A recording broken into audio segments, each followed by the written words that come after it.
नमस्कार मेरे प्यारे साथियों, स्वागत है आपके अपने चैनल हिंदी ओशन में। आज हम लोग प्रस्तुत हुए हैं फिर से 100 प्रश्नोत्तरी के साथ में।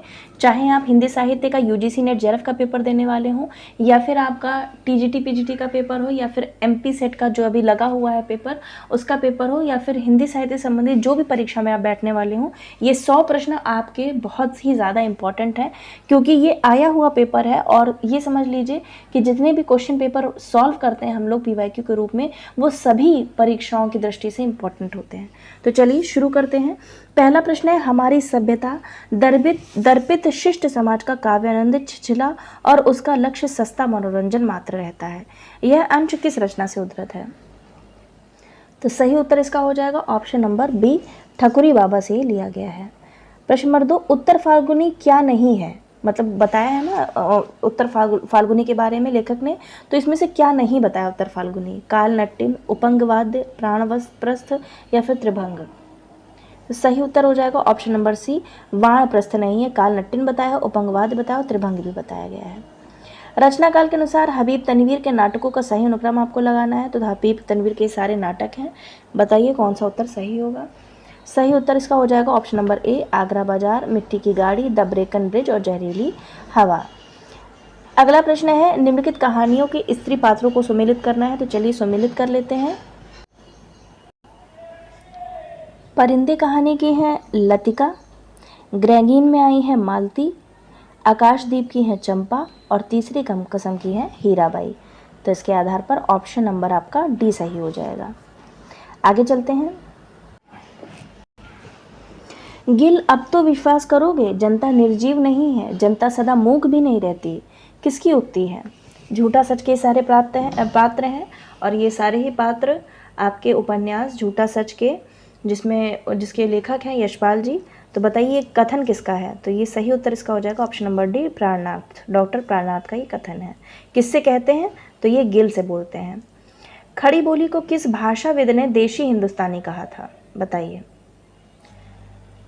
तो ग्रियर्सन ने कहा था, याद रखिएगा, ग्रियर्सन ने कहा था खड़ी बोली को देशी हिंदुस्तानी। आगे चलते हैं प्रश्न नंबर 7 की ओर। आध्यात्मिक रंग के चश्मे आजकल बहुत सस्ते हो गए हैं, उन्हें चढ़ाकर जैसे कुछ लोगों ने गीत गोविंद के पदों को आध्यात्मिक संकेत बताया है, वैसे ही विद्यापति के इन पदों को भी। किसका कथन है? बहुत ही आसान प्रश्न है। सही उत्तर हो जाएगा इसका आचार्य रामचंद्र शुक्ल। प्रश्न नंबर 8, समास युक्त पदावली की प्रधानता क्या होती है? समाधि गुण में, ओज गुण में, माधुर्य गुण में, प्रसाद गुण में? समास युक्त जो पदावली होती है, तो सही इसका उत्तर हो जाएगा ऑप्शन नंबर बी, ओज गुण में समास युक्त पदावली की प्रधानता होती है। प्रश्न नंबर 9, भारतेंदु युग में पंक्ति हमारो उत्तम भारत देश किनके द्वारा रचित है? भारतेंदु युग में पंक्ति जो आई है हमारो उत्तम भारत देश किसके द्वारा रचित है? तो इसका जो राइट आंसर हो जाएगा वो हो जाएगा Radhacharan Goswami, option number C इसका राइट है। आगे चलते हैं प्रश्न नंबर 10 की ओर।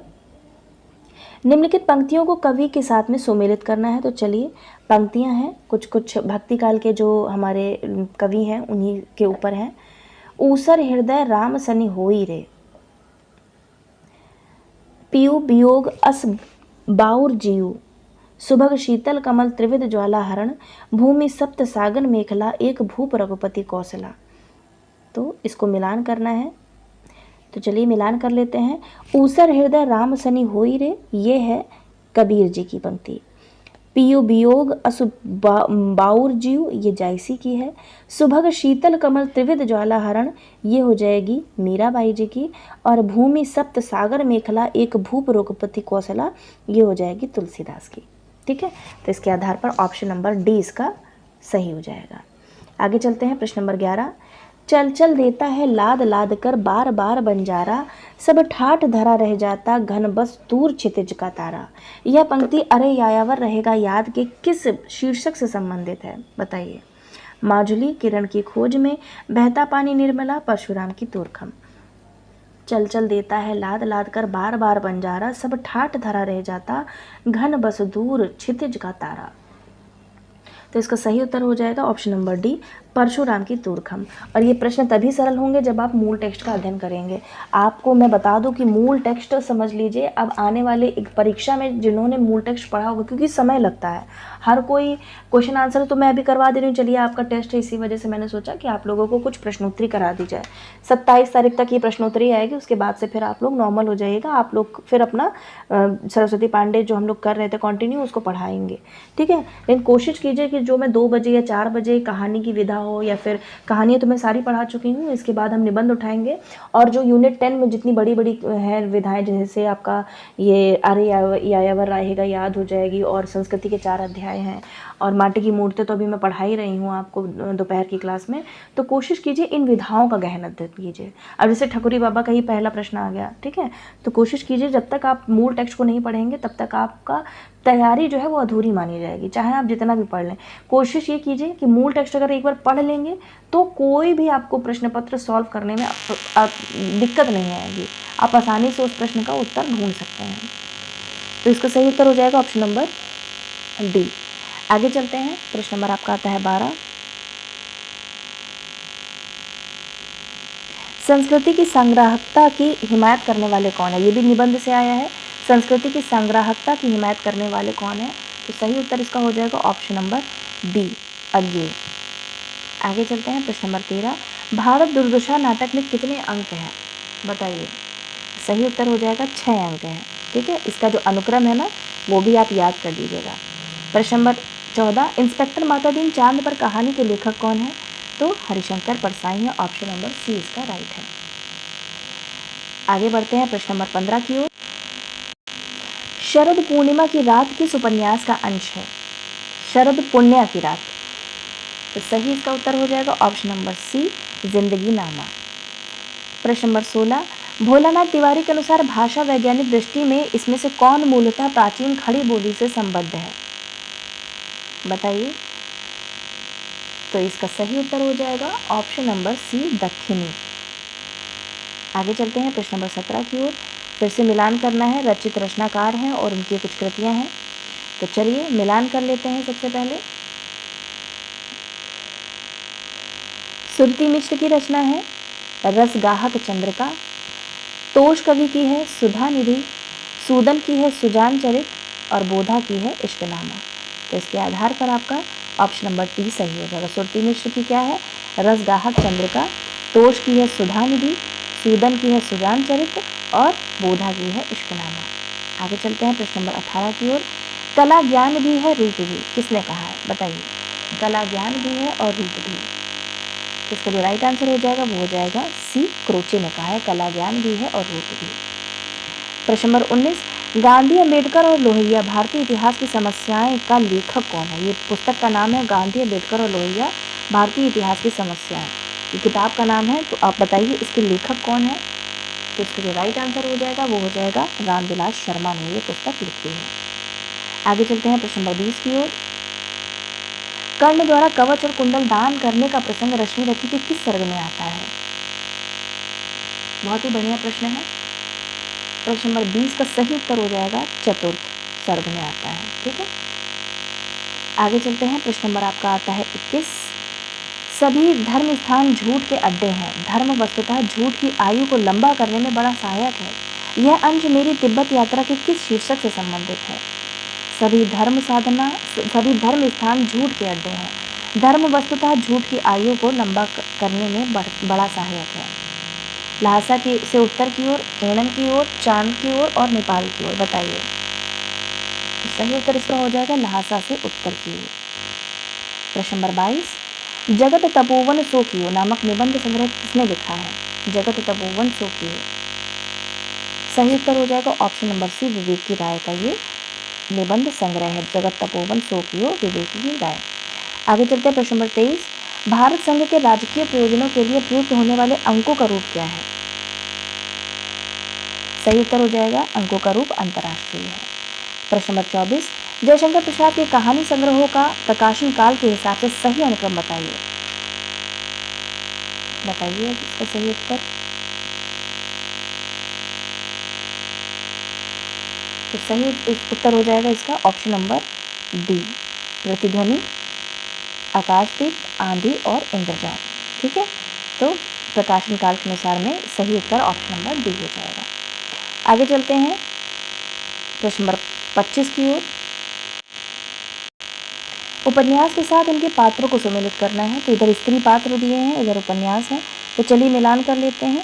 उर्मिला जो है वो किसकी पात्र हैं? वो पात्र हैं झूठा सच की।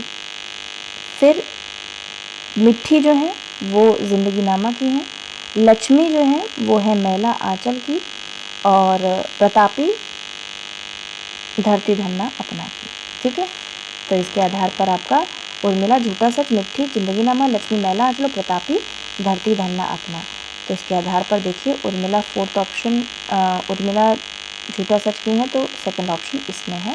सही उत्तर ऑप्शन नंबर डी। प्रश्न नंबर 26, निम्नलिखित में से कौन सा उच्चारण तंत्र स्थिर उच्चारण तंत्र के अंतर्गत नहीं आता? कंठ नलिका, जिह्वा, नासिका विवर और दांत स्थिर उच्चारण तंत्र के अंतर्गत नहीं आता, पूछा गया है। तो इसका जो राइट आंसर हो जाएगा वो हो जाएगा आपका जिह्वा, ऑप्शन नंबर बी। स्थिर नहीं रहती है ना उच्चारण तंत्र, स्थिर उच्चारण तंत्र के अंदर। तो कंठ नालिका स्थिर है, नासिका विवर स्थित है, दांत स्थित है, जिह्वा स्थित नहीं है। आगे चलते हैं प्रश्न नंबर 27, तुमको पीड़ा में ढूंढा, तुम में ढूंढेगी पीड़ा। तुमको पीड़ा में ढूंढा, तुम में ढूंढूंगी पीड़ा किस काव्य संग्रह की पंक्तियां हैं? बताइए। महादेवी वर्मा जी की है, बहुत ही फेमस पंक्तियां हैं। सही उत्तर इसका हो जाएगा ऑप्शन नंबर ए, निहार। आगे चलते हैं प्रश्न नंबर 28, रस विवेचन के कारण रूप किसे कहा गया है? विभाव को, अनुभाव को, स्थायी भाव को या फिर निष्पत्ति को? तो इसका जो राइट आंसर हो जाएगा, रस विवेचन में कारण रूप किसे कहा गया है? विभाव को कहा गया है। ठीक है, भरत मुनि ने सूत्र दिया था विभाव अनुभाव संयोगाद्रस निष्पत्ति। तो इसी के कारण विभाव को कारण रूप कहा गया है। आगे चलते हैं प्रश्न नंबर आपका आता है 29, द्विवेदी युग के साहित्य पर कर्तव्य परायण उपयोगिता की छाप है, यह मान्यता किस आलोचक की है? द्विवेदी युग के साहित्य पर कर्तव्य परायणता उपयोगिता की छाप है, किसका कथन है? तो इसका जो राइट आंसर हो जाएगा विश्वनाथ त्रिपाठी का कथन है। ठीक है, कि द्विवेदी युग साहित्य पर कर्तव्य परायणता उपयोगिता की छाप है विश्वनाथ त्रिपाठी। प्रश्न नंबर 30, स्थापना है राम की शक्ति पूजा में रावण ने अपनी कठोर आराधना से शिव की शक्ति को अपने पक्ष में कर लिया है, जिनके समक्ष राम का सारा पुरुषार्थ और रण कौशल व्यर्थ हो जाता है। राम का अंकन योगीन संवेदना के अनुकूल यहाँ पूरी तरह मानवीय यथार्थ धरातल पर हुआ है। तो बताइए कौन सा सही है, कौन सा गलत है? ऑप्शंस दिए हुए हैं, देख लीजिए कौन सा उत्तर सही होगा। तो दोनों ही सही हैं, ए सही और आर भी सही। ठीक है, तो इसके आधार पर ऑप्शन नंबर डी इसका राइट हो जाएगा। आगे चलते हैं प्रश्न नंबर आपका आता है 31, एक साहित्य की डायरी के अंतर्गत तीसरा क्षण में लेखक के मित्र का नाम क्या है? बताइए।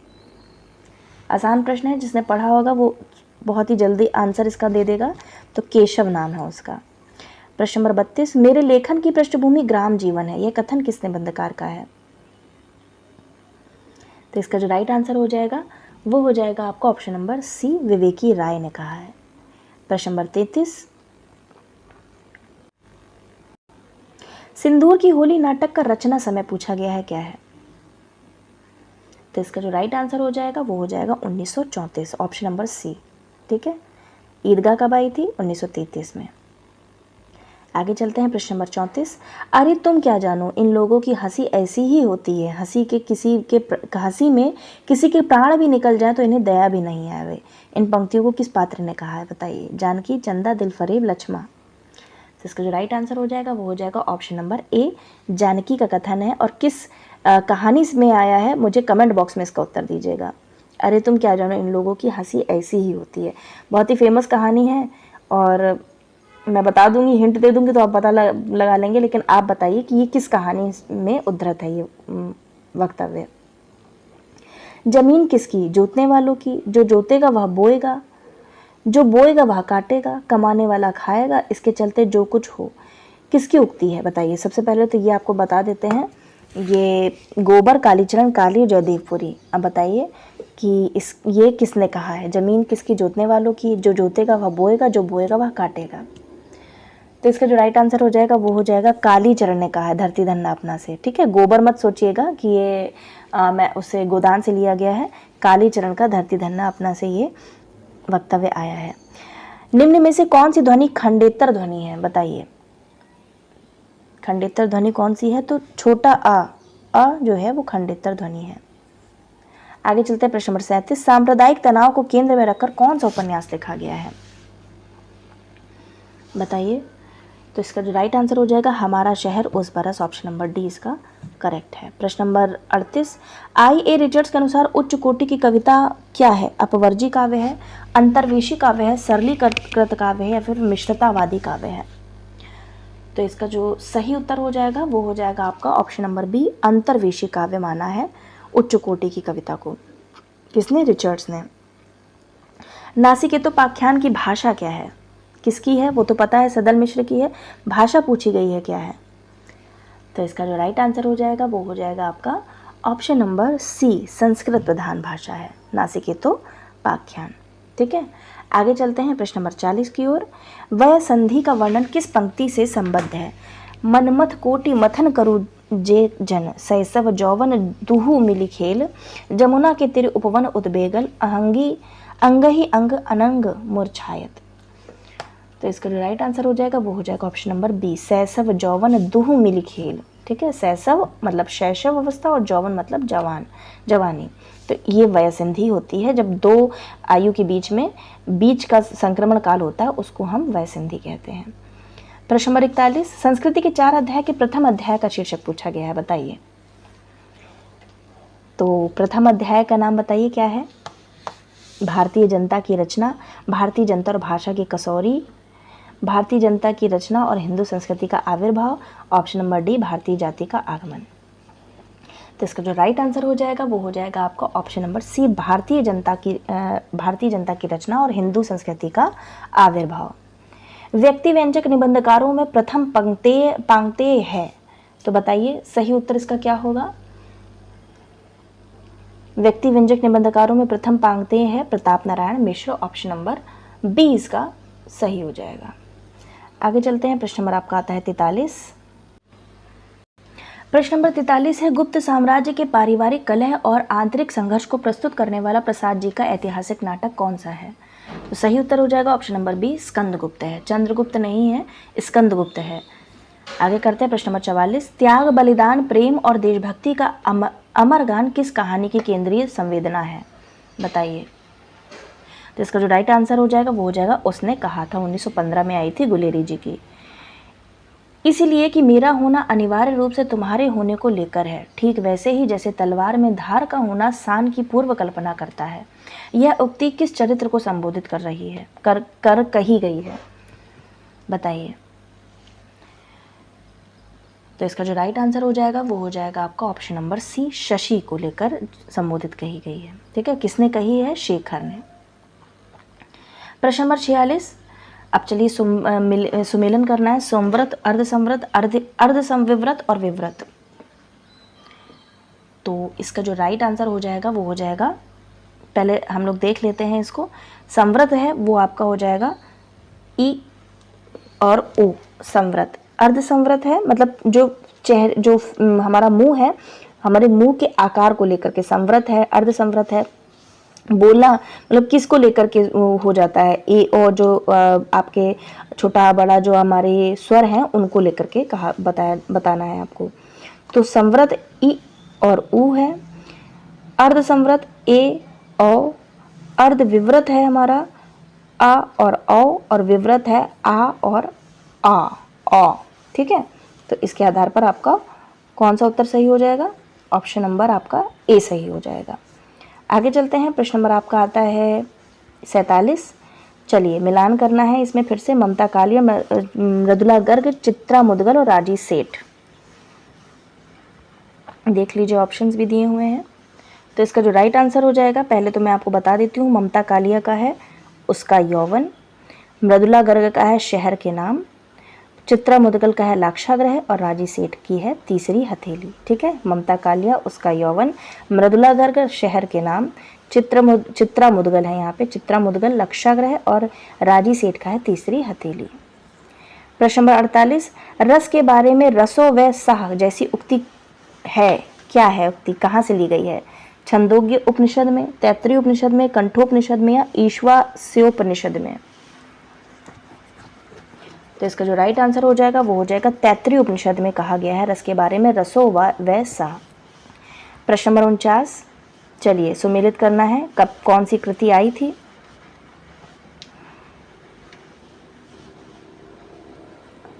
ऑप्शंस देख लीजिए। तो चलिए मिलान कर लेते हैं। सबसे पहले जूठन जो आई थी वो आपकी आई थी 1997 में, 1997 में। मुर्दैया 2010 में। वीरांगना झलकारी बाई ये आई थी 2003 में, और उत्कोच आई थी 2019 में। ठीक है, तो इसके आधार पर आपका कौन सा ऑप्शन सही हुआ? ऑप्शन नंबर 20 का राइट है।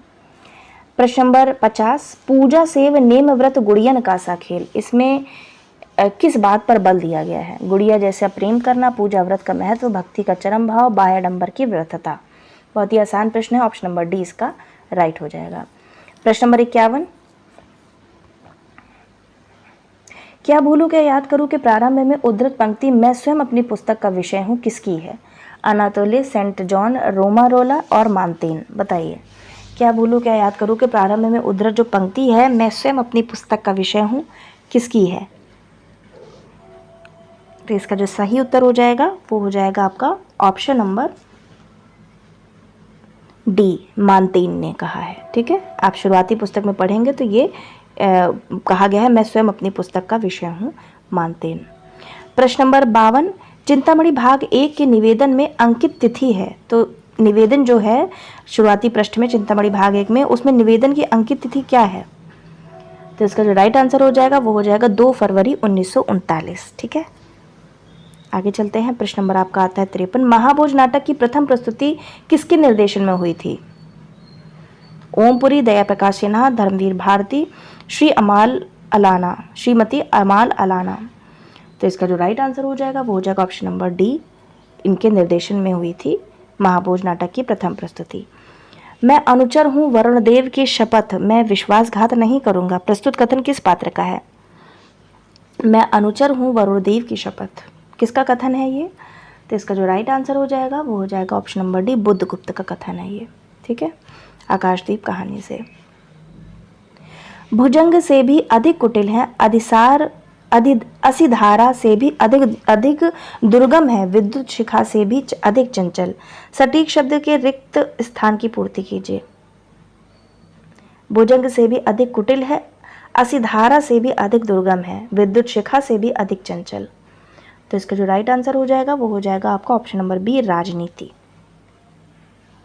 आगे चलते हैं। प्रश्न नंबर आपका आता है 56, राजभाषा के लिए गठित संसद की समिति में कितने सदस्य होते हैं? बताइए, राजभाषा की गठित संसद की समिति में कितने सदस्य होते हैं? तो इसका जो राइट आंसर हो जाएगा वो हो जाएगा 30, ऑप्शन नंबर सी। प्रवासी साहित्य की मूलभूत संवेदना कौन सी है? तो मूलभूत संवेदना ये तीनों है, ऑप्शन नंबर डी सही हो जाएगा।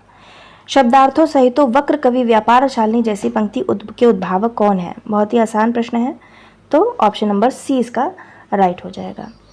प्रश्न नंबर 59, सुधीर पचौरी की पुस्तक का नाम बताना है, क्या है?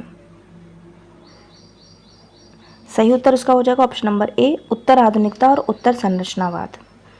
सूफी काव्य की विशेषताएं आपको बताना है, कूट वाला प्रश्न है। मसनवी शैली, सगुण उपासना, योग साधना, हिंदू घरों की कहानियां। तो कूट दिया हुआ है, बताइए क्या होगा कूट में सही उत्तर? तो इसका सही उत्तर हो जाएगा मसनवी शैली और डी, हिंदू घरों की कहानियां। सगुण उपासना नहीं कही गई, योग साधना नहीं कही गई है, तो ये निर्गुण का है। और सगुण तो सगुण भक्ति है, सूफी में निर्गुणता आई है, और योग साधना भी नहीं है इसमें। तो ऑप्शन नंबर ए और डी सही हो जाएगा। ए और डी आपका ऑप्शन नंबर बी में दिया है, सही उत्तर इसका हो जाएगा ऑप्शन नंबर बी। आगे चलते हैं। प्रश्न नंबर 61, भोलाराम का जीव का यह कथन राजनीतिक दलों के नेता विरोधी नेता को उड़ाकर कहीं बंद कर देते हैं, किसका है? तो इसका जो सही उत्तर हो जाएगा वो हो जाएगा चित्रगुप्त का है। ठीक है, नारद जी का नहीं है। भोलाराम का जीव का ये कथन है कि राजनीतिक दलों के नेता विरोधी नेता को उड़ाकर कहीं बंद कर देते हैं, चित्रगुप्त का ये कथन है। आगे चलते हैं। प्रश्न नंबर आपका आता है 62। निबंधकारों में फसली लेखक किसे कहा गया था? फसली लेखक, तो इसका जो राइट आंसर हो जाएगा वो हो जाएगा option number A, Pratap Narayan Mishra. प्रेम का नाम ना लो, वह एक पीड़ा थी जो छूट गई, उसकी कसक भी धीरे धीरे दूर हो जाएगी। राजा मैं तुम्हें प्यार नहीं करती। प्रस्तुत संवाद किस नाटक का है और किसने कहा है? प्रेम का नाम ना लो, तो इसका जो राइट आंसर हो जाएगा वो हो जाएगा ध्रुव स्वामिनी ने कहा है, कोमा ने। ध्रुव स्वामिनी से ये कथन उद्धृत है, कोमा ने ये कथन कहा है। प्रेम का नाम ना लो, वह एक पीड़ा थी जो छूट गई, उसकी कसक भी धीरे धीरे दूर हो जाएगी। प्रश्न नंबर 64। निम्नलिखित में से सुभद्रा कुमारी चौहान का कहानी संग्रह नहीं है। आसान प्रश्न है। सही उत्तर इसका हो जाएगा ऑप्शन नंबर बी, मूर्छा बंदी नहीं है, उन्मादनी भी है, सीधे साधे चित्र भी है और बिखरे मोती भी है। तीनों ही कहानी संग्रह हैं किसके? सुभद्रा कुमारी चौहान के। नास्तिक जब विश्वास करने पर आता है तो बड़े पंडित उसके आगे नहीं टिक सकते, किस उपन्यास का वाक्यांश है? नास्तिक जब विश्वास करने पर आता है तो बड़े पंडित उसके सामने नहीं टिक सकते, तो इसका जो राइट आंसर हो जाएगा वो हो जाएगा ऑप्शन नंबर सी, शेखर एक जीवनी। प्रश्न नंबर 66। निम्नलिखित में से कौन सी राजभाषा की विशेषता नहीं है, पूछा गया है। तो जो विशेषता नहीं है इसको ध्यान रखिएगा, वह अधिकांश भारतीयों द्वारा बोली जाती है, ये नहीं है। राजभाषा सभी के द्वारा बोली जाती है, इसमें अलंकारों का प्रयोग नहीं होता है, नहीं प्रयोग होता है, इसकी शब्दावली परिनिष्ठित होती है, सही है, इसकी भाषा औपचारिक होती है, सही है, लेकिन इसमें केवल भारतीयों द्वारा बोली जाती है, तो ये विशेषता नहीं है। प्रश्न नंबर 67। कबीर ने आत्मानुभव के ज्ञान को गूंगे के गुड़ के समान माना है। संत कवियों की तरह सगुण भक्त कवियों ने भी आत्मानुभव के महत्व को स्वीकारा है और एकांत साधना में लीन रहने का उपदेश दिया है। क्या सही है, क्या गलत है? उत्तर दिया हुआ है, बताइए कौन सा उत्तर सही होगा। सही उत्तर इसका हो जाएगा ऑप्शन नंबर ए सही है, आर गलत है। तो संत सगुण भक्तियों को आत्मानुभव के महत्व को स्वीकारा है और एकांत साधना में लीन रहने का उपदेश दिया है, ये गलत हो जाएगा। कबीर ने आत्मानुभव के ज्ञान को गूंगे के गुड़ के समान माना है, तो ये आपका सही है। दुल्हिन गावहु मंगलाचार, हमारे घर आए राजा राम भरतार। पंक्तियों में कौन सा प्रतीक सक्रिय है, बताइए।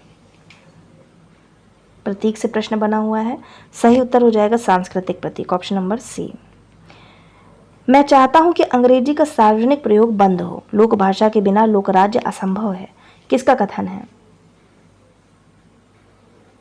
राम मनोहर लोहिया का कथन है, मैं चाहता हूं कि अंग्रेजी का सार्वजनिक प्रयोग बंद हो, लोक भाषा के बिना लोकराज्य असंभव है। प्रश्न नंबर 70। रामचरितमानस के कांडों का सही क्रम लिखिए। तो मैंने आपको याद भी कराया था, किस नाम से? बाक सल्लू,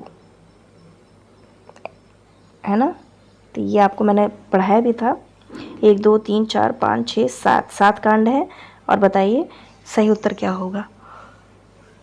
सही उत्तर इसका हो जाएगा ऑप्शन नंबर ए, सबसे पहले बालकांड, अयोध्या कांड, अरण्य कांड और सुंदरकांड। आगे बढ़ते हैं प्रश्न नंबर 71 की ओर। नहीं ढकूंगी सिर, क्यों ढकूं? क्या लड़के सिर ढककर चलते हैं? आपू हदरी का यह कथन किसका है, बताइए। लेखिका की माँ का, लेखिका की बुआ का, लेखिका के पिता का, या फिर लेखिका के भाई का? भाई का भी नहीं हो सकता और पिता का भी नहीं हो सकता, तो बताइए किसका कथन है ये।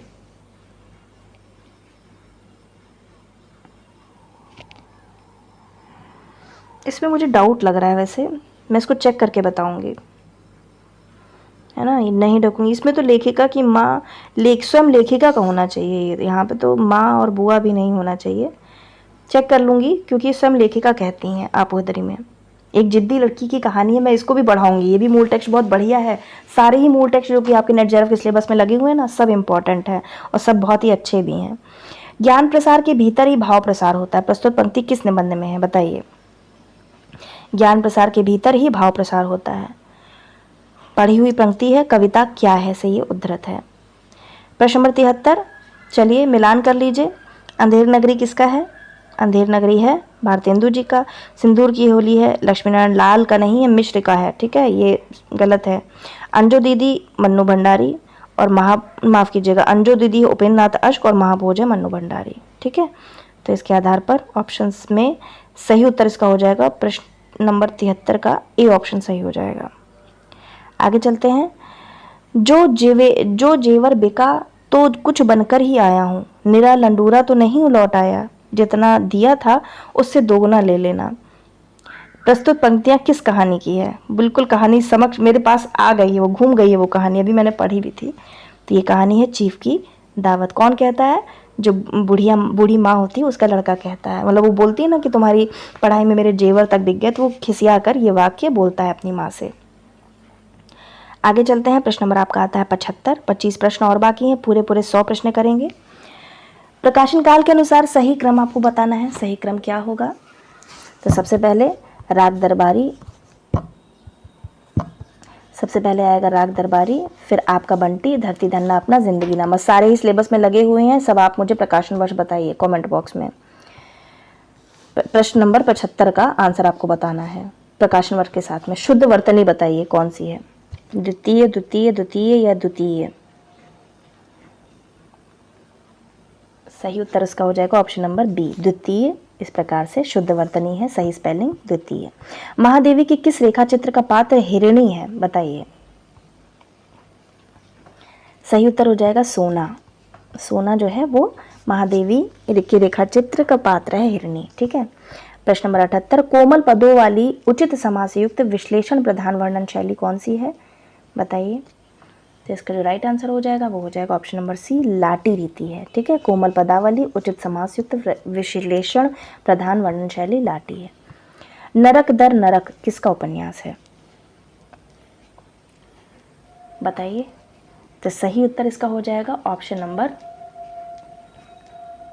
डी, ममता कालिया का है ये उपन्यास, नरक दर नरक। ठीक है, याद रखिएगा, इंपॉर्टेंट उपन्यास है। प्रश्न नंबर आपका आता है 80। चलिए, ये काव्य पंक्तियां हैं, सुमेलित करना है। देख लीजिए काव्य पंक्तियां और ऑप्शंस दिए हुए हैं, ये मिलान कर लेते हैं। कौन हो तुम वसंत के दूत, विरस पतझड़ में अति सुकुमार। तो ये जयशंकर प्रसाद की कृति है। कपी हुए नम्र क्षण में माता छवि लीन, ये निराला जी की है। मृत्यु तुम्हारा गरल दंत कंचुक कल्पांतर, ये हो जाएगी सुमित्रानंद पंत की। मेरा पग पग संगीत भरा, ये हो जाएगी महादेवी वर्मा जी की पंक्ति। पंक्तियों से प्रश्न बनते हैं, इसलिए मैं कहती हूँ जितनी भी कविताएं हैं उसकी भी बारी जल्द आएगी। कोशिश कीजिए कि जितनी भी आपके मूल टेक्स्ट हैं वो सबको पढ़िए। मुर्दैया आत्मकथा का संबंध किस जिले के किस गांव से है? बहुत ही आसान प्रश्न है और भूमिका में पहले ही पेज में ही आपको मिल जाता है।